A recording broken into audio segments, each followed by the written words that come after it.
We're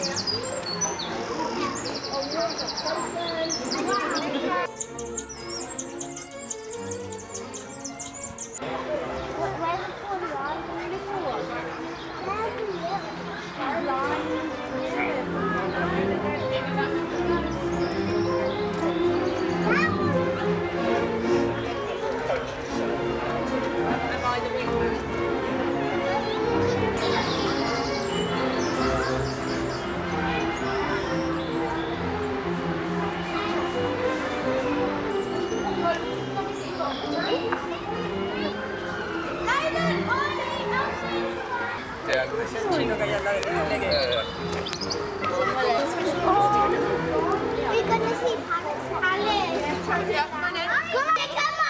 dragon! Oh, I've seen that before. That's a big lizard. Komodo dragon.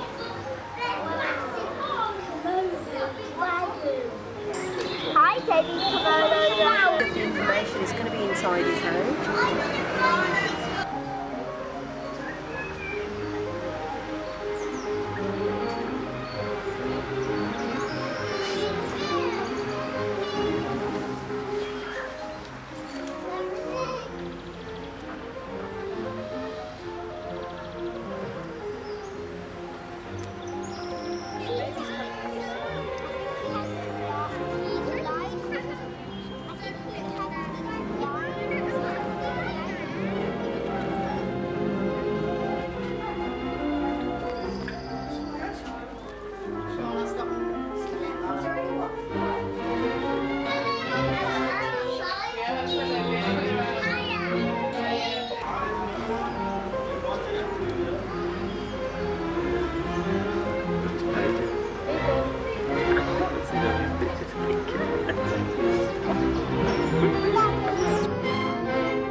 So Pete's been finding it great since he's been here.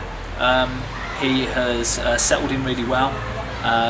He's also been doing really good at his training as well, so we've been doing lots of target training with him, clicker training, crate training for the potential of veterinary procedures and things like that. And then a couple of months ago we actually were able to open this outdoor area for him as well, just to give him some extra room and also allow him access to natural sunlight.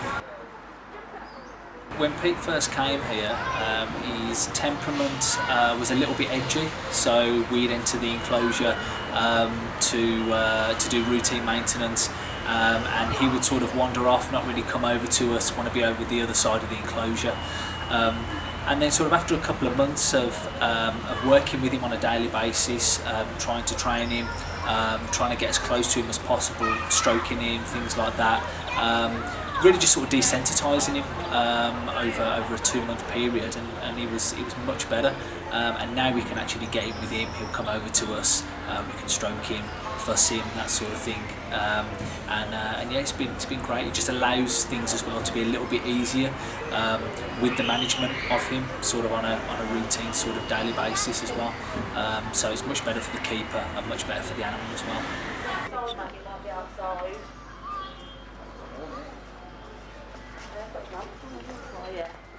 Yeah. Oh, there he is.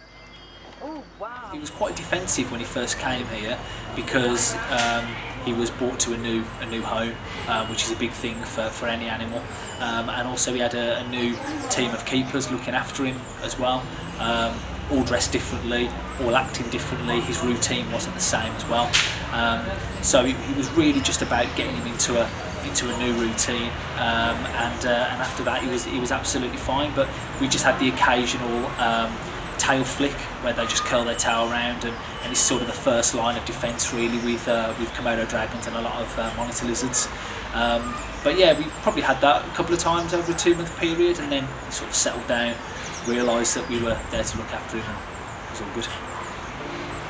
Pete's got a very sort of, I'd probably say fun-loving personality. He's very affectionate. He'll sort of wander over to the keepers when they're in doing routine maintenance of the enclosure. He's very interested in what's going on, and just very sort of enthusiastic as well. But he's a fantastic animal, and yeah, we absolutely love having him here. In the wild, Komodo dragons are apex predators, and in captivity we have to sort of try and replicate certain factors that they would sort of experience in the wild. So they would spend quite a lot of time searching for food, so they will pick up a scent trail, and then we replicate that in captivity by doing scent trails all over the enclosure ourselves. So he actually has to actively go out and look for his food. We'll also hide the food as well, so he's got to use his muscles to dig food up, and then we allow him to actually spend quite a long time searching for smaller bits of food as well, so he can actually spend up to an hour actually sort of foraging for food rather than just giving him the food on a plate, and then he'll consume it in less than a minute. So it's really just sort of working with him, making sure that he uses all of his senses, his muscles, things like that, in order to keep him fit and healthy. So we're one of the only zoos in the UK to have a Komodo dragon. There's only a handful of zoological institutions, so it's very, very important that we've got this animal here to help educate the public on the wider aspects of Komodo dragon conservation, because they are a vulnerable species. There are only about 2,500 of these apex predators left in the wild, so it's very, very important that we do conserve them, because they are only located now on 3 to 4 sort of major islands in the Lesser Sundas. So Komodo, Rinka, and Flores are the 3 main islands where you can find Komodo dragons.